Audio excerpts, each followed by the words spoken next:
Thank you for the organizers for organizing this conference, and thank you for the participants and the audience especially to be with us in this conference on rural shrinkage.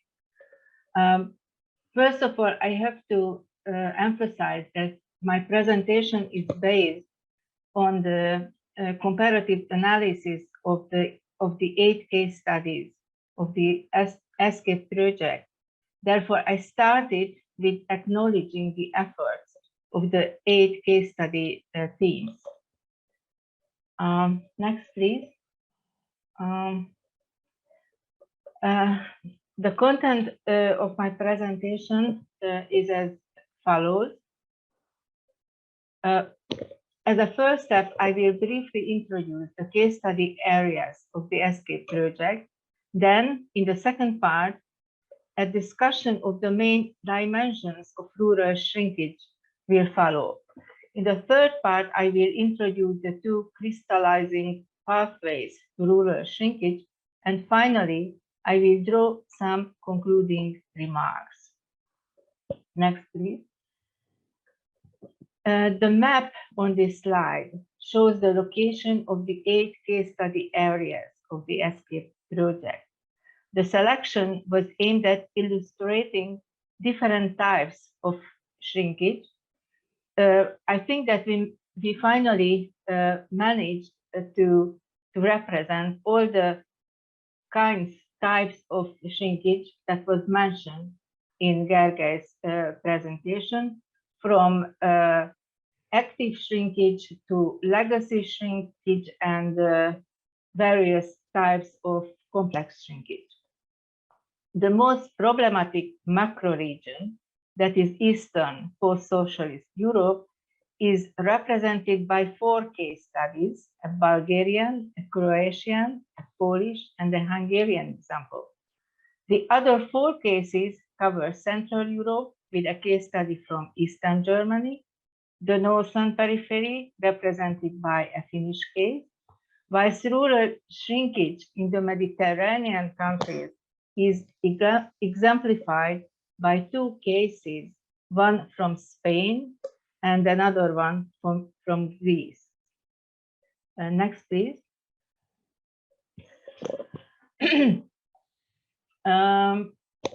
Here starts the second part of my presentation, where I'm going to highlight main components of rural shrinkage drawn from the comparative analysis of the case studies.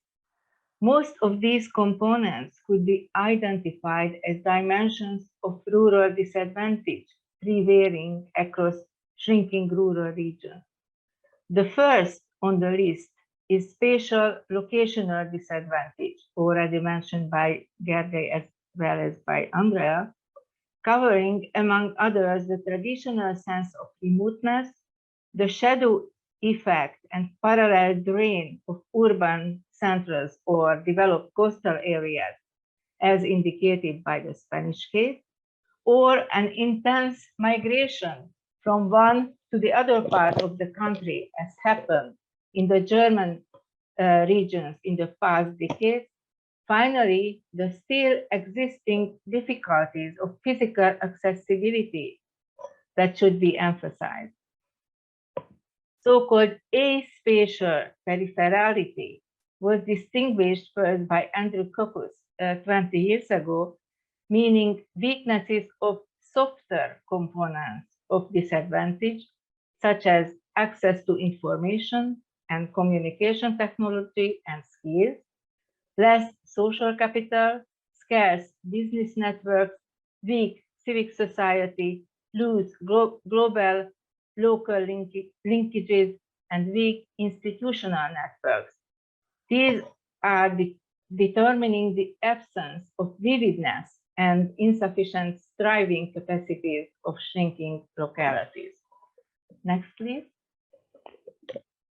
Economic components have to be mentioned next, both at macro and micro levels. Unfortunately, most shrinking rural regions at least a number of shrinking rural regions, especially in the East, belong to indebted, crisis-ridden countries or regions, which translates to insufficient availability of resources for development at macro level. At micro level, one-sided, vulnerable economies, either dominated by agriculture or a specific branch of industry, prevail in most shrinking rural regions, caused by the seepage of new investments and quality labor by urban hubs.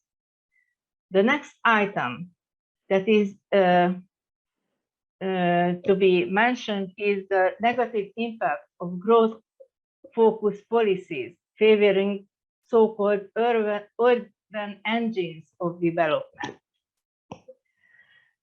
Among the demographic components, the legacy effect of earlier rural-urban flows, new migration waves triggered by such events as EU accession, or the impact of considerable selectivity of earlier migration flows and the stemming broken community textures have to be highlighted. Next, please. And finally, two groups of disadvantage should be mentioned. One is termed by the World Bank lagging regions report as social outcomes of lagging, like poor health of the population, insufficient access to public services, lacking opportunities for participation in community lives and governance. The other and final group of disadvantage reveals the meaning of the term events as triggers of shrinkage, mentioned both by Gergely and Andrea in their presentation.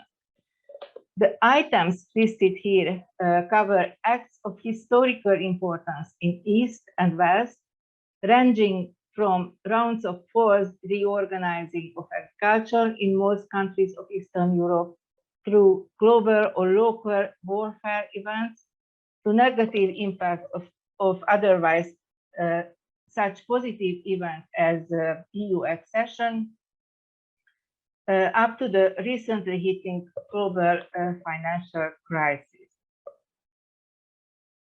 And thus we arrive to the third part of the presentation, where in collaboration with Mar Ortega, leader of the Spanish case study team, the two emerging pathways to rural shrinkage can be described. The first pathway is characteristic mainly in the south and north of Europe. It could be termed as process-dominated and continuous. This path usually starts in a geographically disadvantaged location, and through a series of influential processes of significant spatial outcome, such as urbanization, metropolization, globalization, arrives to an enhanced level of rural peripherization. Next, please.